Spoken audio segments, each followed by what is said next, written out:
Hello and welcome to the Humans Invent Cycling podcast. I'm Richard Moore and I'm with Lionel Burney. Hello Richard. Daniel Freeb. Hello Richard. Lionel, where are we today? We're somewhere new, it's very exciting. We are, we're outside a pub, obviously, in St John's Wood, not far from Lord's Cricket Ground. And there's a reason we're not far from Lord's Cricket Ground, which will become apparent a little later. There is a reason why we're not far from Lord's Cricket Ground, and that will become apparent a little later. We've got lots to talk about today. We're going to talk about the route for next year's Giro d'Italia, and also look back at the weekend's Tour of Lombardy, Il Lombardia. We're going to talk about the London Sports Writing Festival. We've got a little interview with Laura Fletcher, who we heard from last week, about a calendar that's coming out next year. That's quite interesting if you're into semi-naked men. And we've got a new competition with some brilliant prizes, and that's going to be towards the end of the podcast. The Humans Invent Cycling podcast. Interviews and analysis. We've got the big talking points covered. So, fellas, before we talk about the route for next year's Giro, which was presented the other day, I had a little message yesterday from our good friend Ciro, who was at the Giro presentation, and he left a message for the podcast and his dear listeners. Hello everyone, my opinion about next Giro d'Italia, a route very fascinating as usual, with some new things as the start in Ireland, 3 stages, and I think the second stage, Belfast to Belfast, will be very dangerous because the route is around the sea, and so already the second stage will be tricky for the riders. Then a good part in the south of Italy, but as usual, the key stages will be in the final, especially the Monte Zoncolan on the stage number 20, the day before the finish, will be, for many people, the Zoncolan is the tough climb in Europe, and maybe could be decisive for this Giro, but there are also some other mountains very important linked to the history of the Giro d'Italia, the history especially of Marco Pantani. Next year will be 10 years from his death, and so there will be the final in Europa, in Vanni Montecampione. It will be very spectacular. And last but not least, as you say in Great Britain, I hope, the time trial inspired to the Italian way, 46Ks in Piemonte from Barbaresco to Barolo. It will be a very difficult stage, a key stage, and hopefully also the occasion to drink some glasses of good wine. Why not? Brilliant, that's great, Ciro. Tell me, how was the launch? What was the launch like? Was it good? There were a lot of riders between the public as Cadel Evans, Vincenzo Nibali, Ivan Basso, Michele Scarponi, but also Nairo Quintana, as Andy Schleck.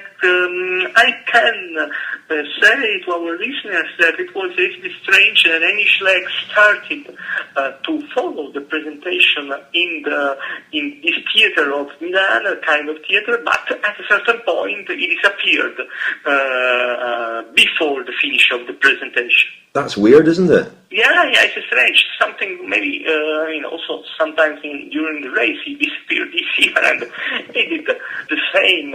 Hopefully for him, I think that it would be a good target for him to target the Giro of 2014, if he will be able to return competitive, because for Andy Schleck we can say that his first great result in a Grand Tour was the second place after Danilo Di Luca in the Giro d'Italia of 2007. He was only 22, almost 22. This is the Humans Invent Cycling podcast with Richard Moore, Lionel Burney and Daniel Freeb. So that was our friend Ciro from Gazzetta dello Sport telling us about the Giro route for next year and the presentation in Milan, and the strange disappearance midway through the presentation of Andy Schleck. Daniel, what were your thoughts about the Giro route for next year? Giro organises RCS. They wanted to avoid the long transfers, which have been a hallmark of past races, so they're going from Dublin to Italy South over the of fourth Italy. day. But apart from that, the distances between the stages is not huge. No real. I mean, there was a lot of talk of a double ascent of the Zoncolan on the penultimate day. That didn't happen. They thought that was over-egging the pudding slightly. No hugely attention-grabbing climbs. Nothing obscenely difficult or very, very dangerous. Nothing like what we've seen in the last few years with the Monte Crostes, which was actually scratched off the route in the end. So it looks good. It looks well balanced. Few interesting things in there. Mountain time trial at Monte Grappa. I'm not wild about mountain time trials. Are you, Rich? No, not really. Not really. I don't think they had a great deal. I thought the hilly time trial last year's tour was more interesting because it was interesting to see some of the time trials up against some of the GC riders, and there's some surprising performances there. But a straightforward mountain time trial doesn't really do it for me. No, I think for variety's sake, it's time an organiser did a really short mountain time trial. Was it the 87 Mont Ventoux Giro? Yeah. That was a really long one. The 87 Giro, yeah. they did a downhill time trial on the Poggio, didn't they? That was a prologue, wasn't it? Was it the prologue? I think it was. Either way, but a short sort of 4, 5 or 6 kilometre uphill time trial would be more eye-catching, perhaps more interesting for fans, and in terms of sort of televisually, you could have sort of split screens, particularly if the favourites are all going off at the same time. It could be quite arresting. But I think a long climb, the gaps between the riders, it's so exploitative. The weaker climbers are a big disadvantage, and because it's coming towards the end of the race, it's going to cast a bit of a shadow, I think, over what goes before it, because naturally the best climbers will wait for a stage where they know they'll be able to make gains on other riders. I think was the most famous Alpe d'Huez in 2004. The Tour was a great spectacle. It was almost unmanageable, wasn't it? There were too many people there. And then also, as I mentioned, Ventoux in 87, which is probably most famous for the phlegm produced by Jean-François Bernard on the sort of combined jersey that he was wearing. But other than that, I struggle to remember, great mountain time trials. I mean, I think they're interesting. That we've seen a few over the last couple of years which have combined a descent and an ascent, and that introduces elements to do with bike choice and equipment choice, which actually do make it quite interesting. You see guys changing bikes at the top of climbs, etc. We saw that, I think, this year at the Tour. I remember Crans-Montana at the Tour of Romandy, I think, last year. Again, interesting from that perspective. But yeah, beyond that, they don't really excite me that much. Just another point on the Giro route. They're really emphasising this year the 10th anniversary of Marco Pantani's death. I actually had a discussion / argument. Well, no, actually, Ciro and I tended to agree about this, that it's fine to honour Pantani, and we can discuss whether his is a legacy worth honouring for reasons we all know to do with doping. But it's just the fact that the Giro organisers seem intent on sort of harking back to the history of the race, and the challenge facing the Giro organisers is to get young people in Italy interested and to really emphasise what the new generation of Italian riders can sort of bring to the party. And instead, Pantani is obviously the last really, if you exclude Mario Cipollini, one of the last great charismatic, flamboyant Italian champions. But I wonder, you were very closely following Italian cycling at the time, Daniel. You might even have been living in Italy at the time.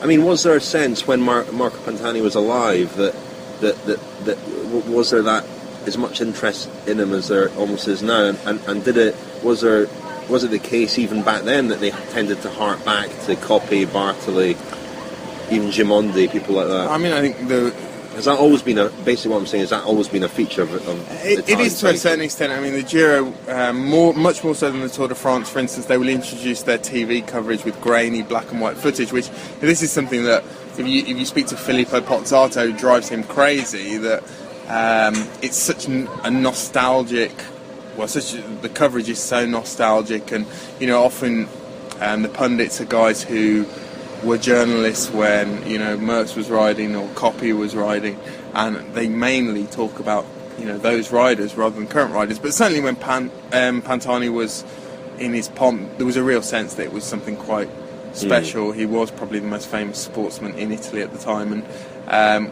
but by the same token, you certainly couldn't predict that 15 years later people would still be obsessed with him, and he would still be the most sort of fated name in Italian cycling. You know, sort of James Dean type scenario, isn't it? Or, you know, an early death. Yeah. Sort of tends to romanticism a little bit. Yeah. And that's probably only going to get worse. There's a forthcoming Pantani film, of course, which I'm sure will add to the legend. You mentioned the transfer from Ireland to the south of Italy. I mean, it's hardly worth bothering about how that's going to inconvenience journalists, but that's going to be both financially and logistically very, very difficult, isn't it? Well, it's not without precedent, is it? But that length. Well, they came from Denmark. True. For the Giro. Admittedly, that was to the north of Italy when they resumed, and they didn't have a rest day. And I remember talking to Garmin Sharp and Sky and some other teams at the time about the logistical challenges of getting everybody from, you know, Denmark to Italy. I think Sky were one of the teams, and others would have done it, where they had a staff, a kind of skeleton staff for the opening weekend in Denmark, and then the kind of the fresh team of staff came in, and I think they had one bus in Denmark and the other bus was already in Italy, so they could afford, they had the budget to overcome this. But if you're one of the smaller Italian teams without a huge budget, getting all your people to Ireland and then back again logistically is challenging. But the organisers, you know, we ask every time, you know, why do the Grand Tours start outside of their countries? The reason is commerce. I mean, you know, it adds to the coffers, it adds to the prestige, it adds to the interest that the Giro is going to be in Ireland for a long weekend. Yeah. The precedent isn't great though, is it? The last time a Grand Tour started in Ireland, it didn't really go all that well. I mean, the Grand Tour itself went pretty well, but well, that wasn't really Ireland's fault, was it? I mean, and I think there's been a little bit of sort of understandable revisionism about what happened in '98. Of course, that was the Festina affair, kicking off the Soigneur driving his Festina team car across the border from Belgium to France. The whole Tour de France had gathered in Dublin for the prologue and the opening stages. But really, the scandal of the drugs being found in the team car didn't really erupt until they got back to France, and in fact that was a deliberate sort of move by Jean-Marie Leblanc, who was the director of the Tour at the time, to try and spare Ireland the embarrassment of that scandal blowing up until they got back to France. The link is not really made very often. I mean, talk to Pat McQuaid about it, and he will say that the Grand Depart in Dublin was a huge success. And I was there. It was a great success. And I mean the stages looked good.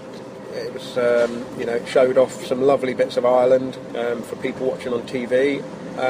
It's only in retrospect that it's become so closely linked to that scandal. I mean, Dan Martin has spoken, hasn't he, of maybe going for the Giro next year. Nicolas Roche. And Nicolas Roche. It's an obvious thing for them to do. I think there will be challenges with the Giro. One of them is the route of the first two stages, visiting Protestant areas rather than Catholic areas, or vice versa, and there's been a lot of coverage, I'm led to believe, already in the press about this. No one really is expecting any disruption. This is not the kind of event that would give rise to any kind of sectarian violence or disruption, but I think there might be some negative coverage because of that. Also, I'm led to believe that there aren't that many hotels certainly close to the end of it'll be the second stage, so there might be long journeys back towards Belfast for a lot of the teams, etc., etc. So there are always difficulties with these things. I mean, there were in Corsica this year, certainly at the Tour de France, weren't there? But I think most people will think that the benefits outweigh the costs. An old tradition of the Giro has been for the Pope to bless all the riders, but that might not happen in Belfast, perhaps. No. The Cycling Podcast with humansinvent.com. Innovation, craftsmanship and design. Tour of Lombardy, Il Lombardia. Anybody watch that? Of course J-Rod, we did. The Revenge of J-Rod. redemption for J-Rod a week after so disappointingly losing the world title to Rui Costa. It was exactly the same as last year, wasn't it? He even said in an interview that I think there was a road sign, and he attacked next to exactly the same road sign or lamppost or something. So, yeah, this tends to happen with Lombardy now. I think because motivation levels are fairly low, the field is often not great. That we saw this with Cunego got on a run with Lombardy, Bettini got on a run. And now we're seeing it with Rodriguez. Once you've sort of figured out the formula, then you can do that. A question from Journal Velo and also from Pritesh Patel. Journal Velo asks, does J-Rod get the respect he deserves after topping the rankings 2 years running? He means World Tour. And Pritesh asks, do you think World Tour winner should be given more recognition? Joaquin Rodriguez, best rider this year, but doesn't get to wear a special jersey. Well, I think Rodriguez does get a lot of respect for the way he animates races. He can do it in one-day races, he can do it in the Grand Tours, as we've seen in the Giro and the Vuelta. But the World Tour, I mean, it really is a sort of Carling Cup of competitions, isn't it? It's just a sort of an ill-fitting formula to try and compare apples and oranges, and it's the same as any of these season-long rankings that have come after the Super Prestige, which was pretty much the only. I think most people agree the World Cup was a fairly. The World Cup, but that was a ranking competition that compared riders in one-day races. One-day events. It's when you compare stage races, Grand Tours, and one-day races all together to try and come up with with an overall best rider.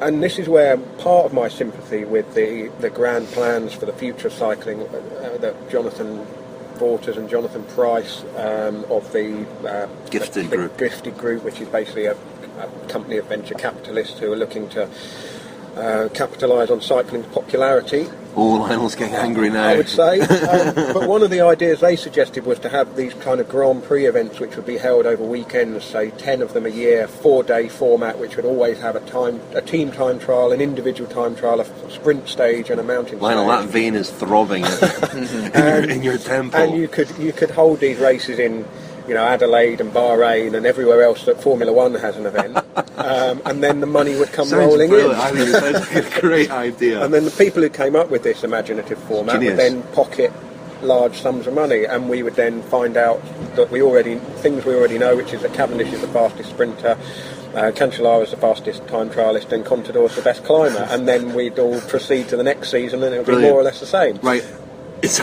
But my point is, as this rant comes to an end, is that cycling is obsessed with trying to come up with the definitive season-long ranking, and I just think it should be just left to. But it's like trying. Since we are we're a mere kookaburra's throw from Lords. Yeah. It is like a ranking to compare batsmen and bowlers and wicket keepers. Exactly, and also when they start having the world rankings in cricket. We're trying to take into account test matches, one-day internationals, 2020. Yeah, but it doesn't work. Thing. Everybody knows that England and Australia are generally the best two countries at cricket. Here's the thing. I'm not a great cricket aficionado, but 2020 was an innovation. It was designed to make cricket more marketable, more palatable to a wider audience. Mm-hmm. From what I understand, that's worked reasonably well. I do know quite a few current riders who are very much in favour of the gifted group's proposal. Mark Cavendish is one who thinks that it is the future, and it was interesting. I think we were going to talk about this later, but the sort of the UCI proposal kind of publicised or published by stealth this week in the middle of a. We're going to talk about that in the next part. Okay, but I'll just mention it. Okay, mention it. Yeah. In a fairly anonymous position in a monthly newsletter, is it? Talked about restructuring the calendar, shortening certain stage races, etc. There was a hint of convergence towards those gifted group proposals, wasn't there? Right, we'll let Lionel calm down for a minute and take a little break there.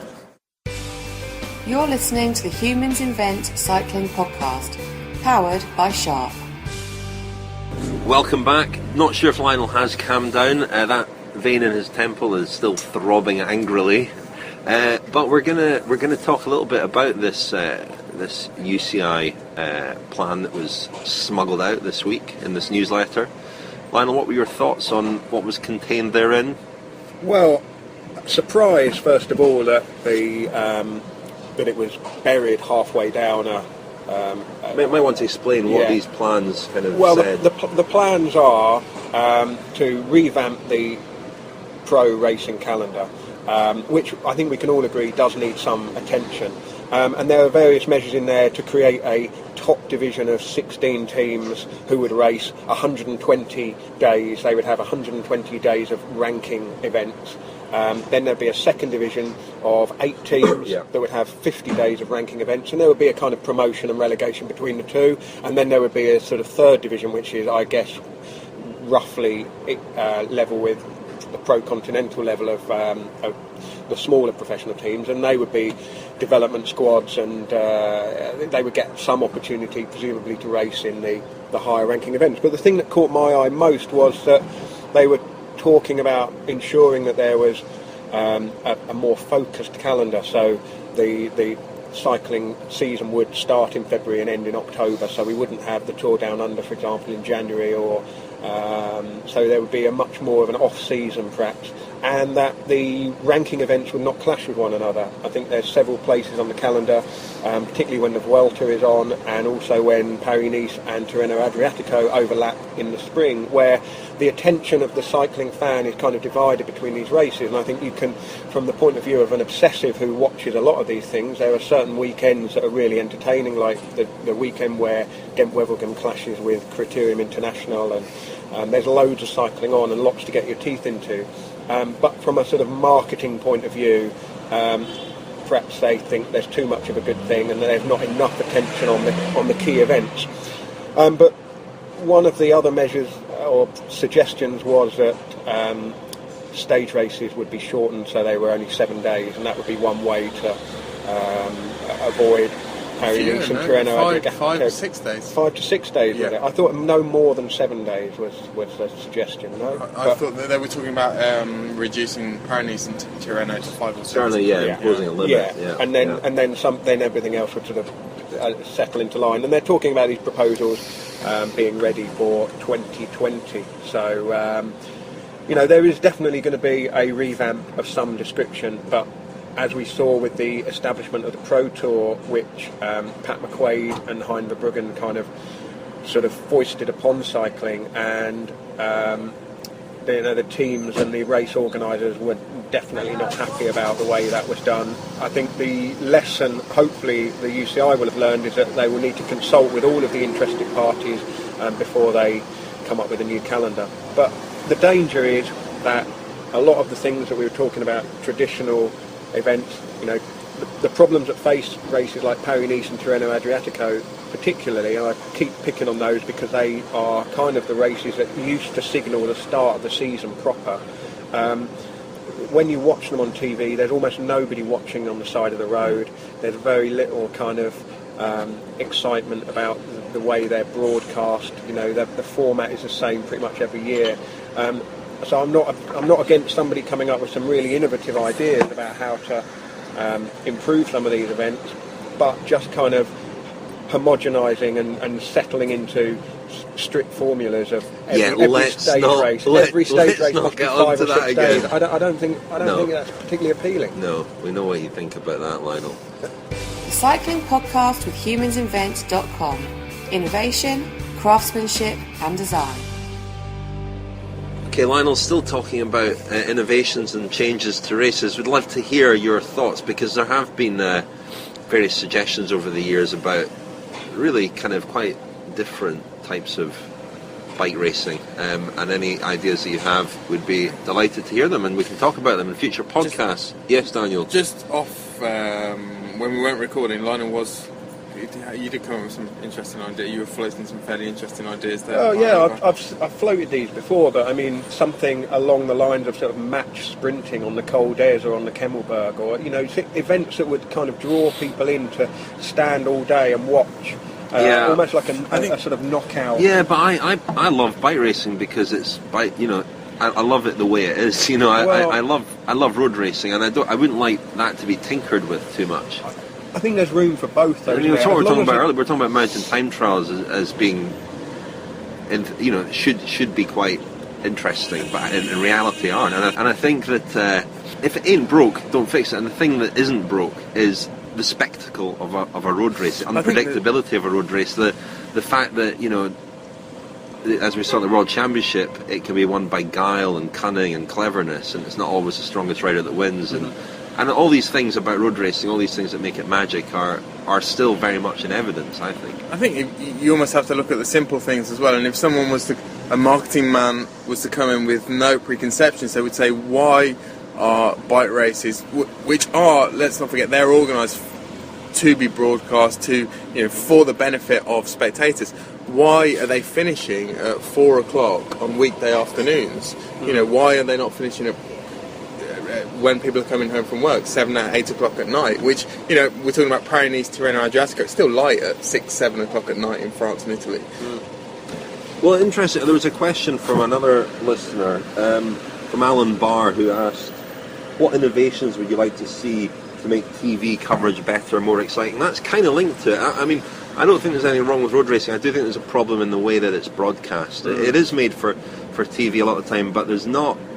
And I was privileged enough the other day to see a little new trailer for the David Miller film that we talked about on last week's podcast. And they've obviously managed to get a camera onto a rider and get some great footage from inside the peloton. Not only from the rider looking forward from his viewpoint, but also they've obviously placed a camera on his helmet looking backwards, and that some brilliant footage. And there is a frustration, I think, and certainly among broadcasters as well, that more is not done to make the sport more spectator, more TV friendly. I think fundamentally one of the issues is rider identification. Unless you're you've watched a lot of bike racing, and even if you haven't watched a lot of bike racing, it's very difficult to tell who is who. And I think when they made helmets mandatory, which is obviously a good thing for the safety of the riders, but it does cover up the head to the extent that you can't really tell who is who. The sunglasses make that even worse. But I think fundamentally identifying the teams and the riders is not that easy, and it should be a lot better. The team jerseys should be, there should be some kind of, without wanting to set up a new UCI committee, but there should be much more of a kind of, if you're looking at marketing the sport, a sort of NFL type approach, whereby the teams have jersey designs which are distinct from one another and which are in some way... Lionel, it's simple things. Riders should probably have a number, and they should probably have a number on the top of their helmet and a number on the back of their jersey. Well, you mentioned NFL, the lack of player identification awareness, which has always been a feature of NFL, has certainly never held it back in terms of its popularity. It's maybe even one of the appeals, the outfits. When you say numbers there, this is quite a good idea. One way to kind of reinvigorate a ranking system is if Joaquin Rodriguez was competing for the right to win the World Tour, which enables him to have the number one dossard in every single race he does next year, and that his jersey was like you say, a big number one on the back or on the side, so he is instantly identified. If a rider's number in every race he rode was his world ranking, that would certainly perhaps make confusing, but that's adding to the confusion. I think we were talking about identification, no? Yeah. If their ranking is changed, it's no, changing. It wouldn't change race to race. It would change season to season. So last year Bradley Wiggins would have been number 2, say, and this year he'd be number 1,020, 108. So you would then get a much more of an idea in every race. These guys, this break is made up. That guy's ranked number 22. He's obviously a big hitter, and I think there are elements of this that could be incorporated into races without destroying the identity, particularly of the Grand Tours and the Classics. Brian Cookson, you can have that one for free. That's on us. Well, maybe not free, but consultancy rate very, very reasonable. The Humans Invent Cycling Podcast. For more articles, go to humansinvent.com/cycling. Right, lads, we are just a stone's throw from Lord's, and there's a reason for that, because next weekend we'll be all taking part in the inaugural London Sports Writing Festival, which is over 4 days from Thursday to Sunday, and there's a very heavy cycling component to it. I'm taking part in an event a week on Saturday on cheating in sport. I'm sure cycling will come into that with Jeremy Whittle. who is Times cycling correspondent and author of Bad Blood, and Mike Rowbottom, who's an athletics writer. But the Sunday is a real day for cycling events. Charlie Wigalius is taking part in an event with Rob Hales. We've got Rod Ellingworth and David Miller talking about Project Rainbow, the British team's project to win the World Championship in 2011 with Mark Cavendish. There's also a cycling anthology event, and I'm taking part in an event with Ned Boulting, which I was sold that event as myself and Ned Boulting in discussion. However, the title of our event happens to be the title of his recent book. So I'm a bit concerned. Who sold you that event? I don't know, the organizer, Daniel, the organizer. But I'm a bit concerned that we're just going to be talking about Ned's book, which I'll try and steer the conversation away from that. But Lionel, you're obviously, as the editor of the Cycling Anthology, or the co-editor, tell us a little bit about the Cycling Anthology event. Well, the Cycling Anthology, for those who don't know, is a collection of original cycling writing by some of the best in the business. We publish 2 books a year. The Tour de France edition came out in May and was very well received. And the 3rd volume, which is out later this month, we'll be talking a little bit about that at Lord's. It will be myself, my co-editor Ellis Bacon, Jeremy Whittle, who you just mentioned, and Daniel Freeb as well. Glad we're talking about this, because I didn't know what I was supposed to be doing. Well, we will be discussing the art of cycling journalism and writing, and some of the stories of the year. And you can learn a lot, Daniel. I know, good. It will be pretty far-reaching, I think, our discussion. But we're sandwiched in between a couple of, as you say, interesting chats. There's Charlie Wigalius and Rob Hales, who will be talking about life as kind of the journeyman pros, particularly on the road. I mean, their careers kind of ran parallel to each other, and between them they kind of encompassed the entire rise of British cycling. Rob on the track, winning Olympic medals, and Charlie kind of establishing his own, ploughing his own furrow on the road. And then afterwards there's Rod Ellingworth, as you say, and David Miller talking about how they put together the Project Rainbow, which was to win the world title with Mark Cavendish in 2011. So there's a lot of excellent events, great chat for cycling fans, particularly those who enjoy reading books about cycling. And it's on Sunday, October the 20th, and the website is the London Sports Writing Festival.com. Please have a look and buy some tickets and come along. The Humans Invent Cycling podcast. Interviews and analysis. We've got the big talking points covered. Okay, stay listening for our competition, which is coming up. We're going to get through some of your questions as well in a moment. First of all, here's a little interview with Laura Fletcher, who I met last week. Spoke about a new project that she's been involved in to bring out a calendar, an interesting sounding calendar. Here is Laura. Laura, you're involved in something else as well as the London Bicycle Film Festival, and this is something a bit different. Can you tell us about it, please? Well, this year, after, I guess you could say, disgusted for a few years by the presence of the Cycle Passion calendar, which is a female pro cyclist calendar, sort of pin-up style, and the sort of marginalization of women in the sport, I had a sort of wacky idea that we should create a male version of the calendar and put the proceeds to women's cycling. So I've been working on the project this year. Objectifying men instead. We are definitely objectifying men. I've been accused multiple times of just shooting this project so I could go do the shoots, but that's not true. I'd just like to put that on record. Can you run through which riders are involved? So it's male riders, and they are what are they wearing for this? There's no full frontal nudity in any of them. They're all wearing sort of like sort of pants or something to cover them up. But it is a cheeky sort of play on a pin-up calendar where they're all posed in somewhat silly positions. The riders involved, we've got a huge range of riders across Pro Tour level. Jens Voigt was one of our highlights, Taylor Phinney, Pizzato, Alex Dowsett was one of my co-conspirators from the start, who's helped me get a lot of the other riders. Last one that I'm shooting next week is Thomas Dekker.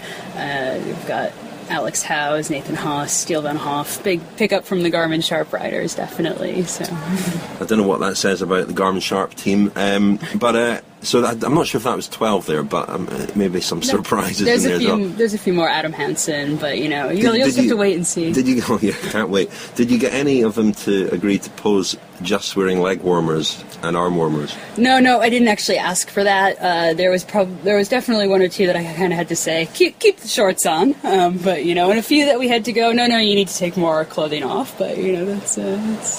Go on, who was most keen to? Yeah. Can't divulge my secrets. You'll just have to see. Okay, and so this is out for next year, 2014. This is out. It will launch at the beginning of November, so hopefully hit all the holiday gift-giving period. Where is it available? It will be available online and through a few select retailers around the world, but mainly available online. We've got a great partner, which is Athlon Sports, who's distributing them for us. So it's online sales around the world, and they're actually being wonderful and not taking a percentage of it and just giving the money straight back into women's cycling. And how much does it cost? It's going to be £10. 10 English plus some shipping, so but keeping the price nice and reasonable. So. And how does the money end up in women's cycling? Where's it going? Our rough plan is to work with the Women's Tour of Britain next year to give a prize on a daily basis to sort of like a combativity prize, but to a select rider. And what I would like it to go to a domestic rider or somebody that isn't paid, because I've talked to a lot of women that are racing that, and they take a week off of work to go race this, and they don't get paid to race on these teams, and they do it for love. And so I think it's so important to sort of show a bit of appreciation that there is a way to put money directly back into the teams and the girls that are riding. So I can't believe cycling journalists weren't asked to be part of this as well. Discrimination. Well, maybe we'll do a special edition for you guys next year, but we might have to do some pre-orders to make sure that we can get the sales on that first. I think, maybe. Yeah. I think I'll be buying several copies of this calendar. It sounds wonderful. One for every room. Thank you. Great. Good luck with that, Laura. Thanks. This is the Humans Invent Cycling podcast with Richard Moore, Lionel Burney and Daniel Freed. Right, we're going to get through some of your questions here, and then we're going to run our competition. Here's one for you, Daniel. Yes. Steph Rees asks, I think I know which one this reading is. Mountain Higher, what would be your ultimate stage for a Grand Tour? I think that's a brilliant question. But it's difficult. Is this a completely fictional Grand Tour, or is this fantasy cycling? Can I you can answer this question. You can answer this question. Can I think about it for a whichever while? way you like. Can I think about it for a while? Oh, okay, well, it's not great. Okay, not great broadcasting. Okay then, Lionel. You have a wee think about that, Daniel. And Lionel, Dale. Oh, can I not answer that one as well? Go on, you answer it. Go on then. Well, I was just going to say, when I was younger, at the risk of exposing myself as some kind of uber nerd, when I was a teenager, I used to design my own Tour de France routes. I used to design golf courses.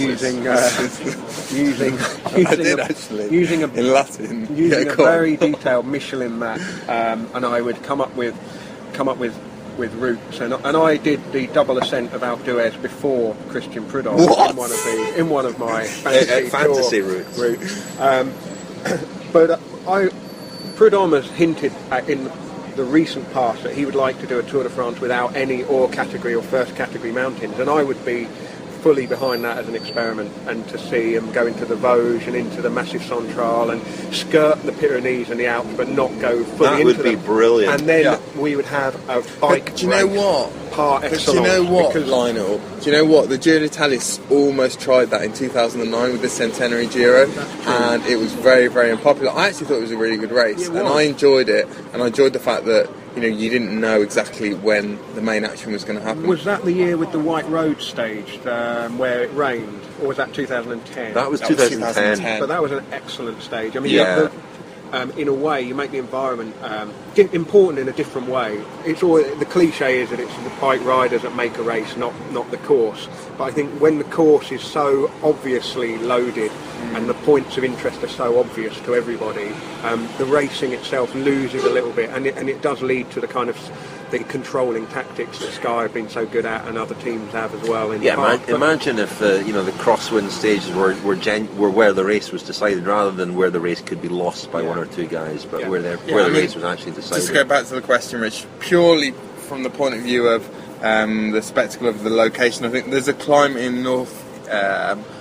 Is this West your ultimate Italy. stage? Is this your ultimate No, stage? this is where the finish would be. There's a climb in northwest Italy called the Col Sommelier, and about the last 15 kilometres of it are unpaved and are in no real fit state to host a major bike race at the moment. But with a bit of work, they could be, and I think it climbs to about 3,000 metres and would be absolutely Would sensational. the Puy de Dôme feature in a fantasy stage? Because I mean, it's been the scene of some great drama in the past. Yeah, I think it would probably be slightly underwhelming actually, because it's spectacular in helicopter shots. It's spectacular for the reasons we know, the Anquetil-Poulidor battle and Eddie Merckx getting thumped there in 75, but it is quite a straightforward climb. It's a relatively difficult climb, but quite straightforward. Looks beautiful though, doesn't it? Yeah. And it would be really interesting. The problem is that how much do the crowds add to that atmosphere and those helicopter shots? And I think because of the limit, that you'd have to limit the number of people that went up onto Puy de Dôme, it might look a little bit underwhelming, as you say. Would Bealach na Ba feature in your ultimate Grand Tour? It wouldn't stage? be bad actually, Rich. I mean, I'm a big fan of mountain stages finishing at the bottom of descents rather than at the top of mountains, just because that creating that element of the chase, a sort of frantic chase into the finish. I think I've seen some cracking stages in the Tour in recent years, especially in the Pyrenees. There have been a couple that have finished in Luchon, which have descended the Porte de Balès, which have been really exciting for that reason, because you do get, it almost feels like a high-speed police chase or car chase. But yeah, so that would be a good one, finishing in Applecross up in the Highlands. Yeah, that'd be good. Next question. Lionel, Dale J. Reeson asks, teams buying out contracts of suspect riders a la Luis Leon Sanchez. With the news today that Belkin have paid off Luis Leon Sanchez. I think he was on another 2 years, wasn't he? He signed a 3-year contract extension last year when the team was sponsored by Rabobank. And I'm under the impression he was on a very big contract, about 800,000 a year, something like that. That's what I heard.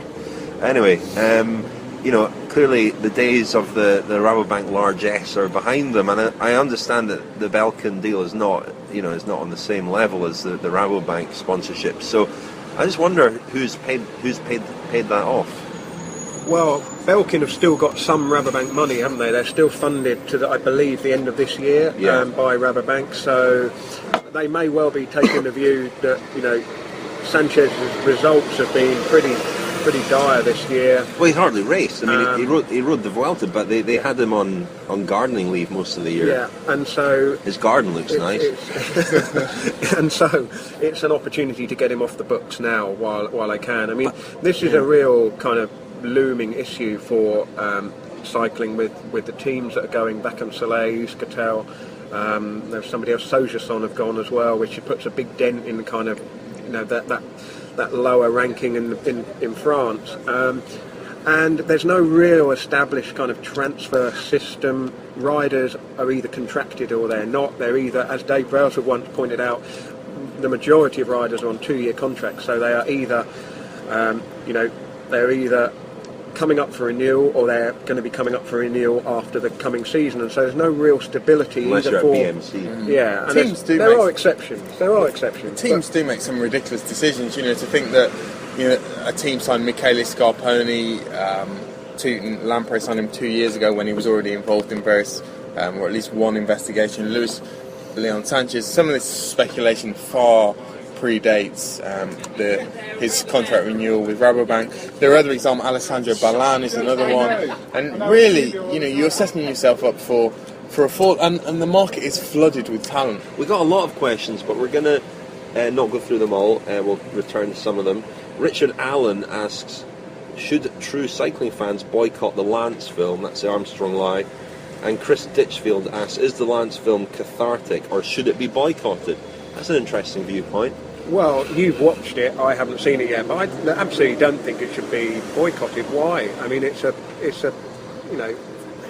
fascinating glimpse at what was going through the man's mind, perhaps in certainly in 2009. No, I mean Armstrong himself isn't benefiting from it. No, I think it's important to understand, that as much as possible about that whole era before you can adequately and effectively move on. So I think the fact that a filmmaker was following him in 2009 and did it go into 2010 as well? Not really. Not really. I think he was following them, but there's not really much footage from 2010.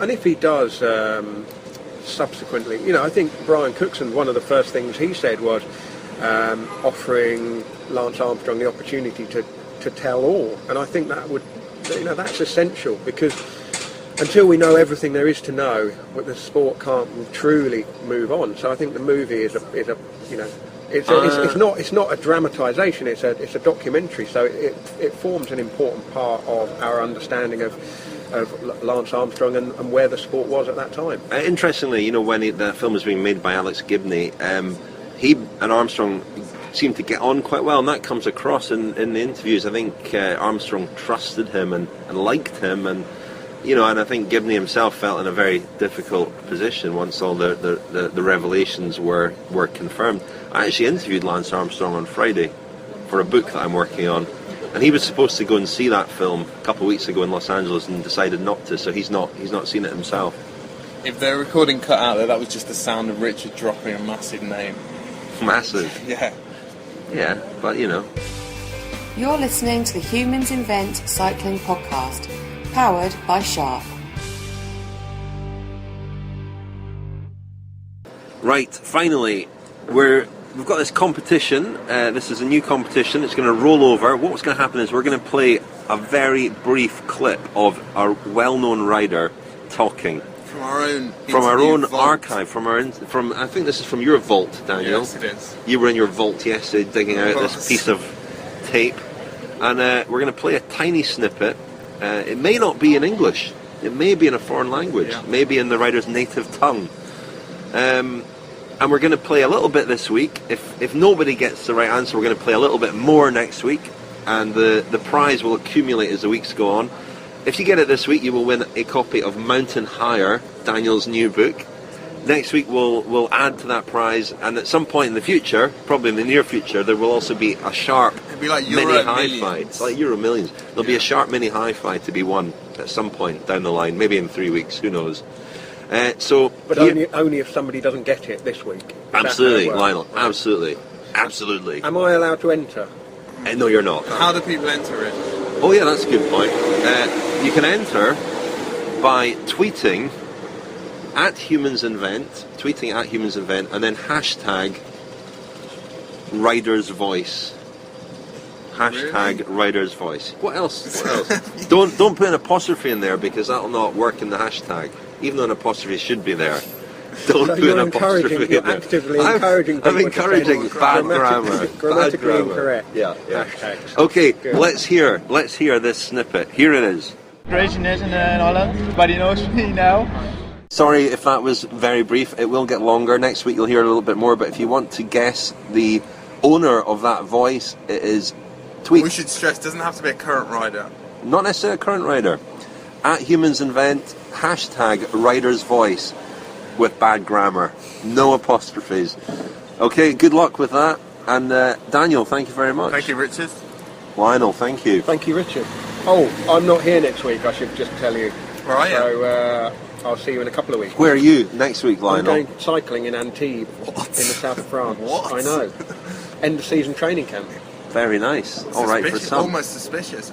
Will you be staying at altitude, Lionel? No, we'll be staying at sea level and training at altitude, which is what they all do. But we will be dropping in at Motomans in Cannes-sur-Mer just for a you get a bike shop. little interview with them for the podcast. I do, yeah. Brilliant. Well, good luck. Have a good holiday, Lionel, and I'll be back with Daniel next week. The Humans Invent Cycling Podcast. For more articles, go to humansinvent.com/cycling.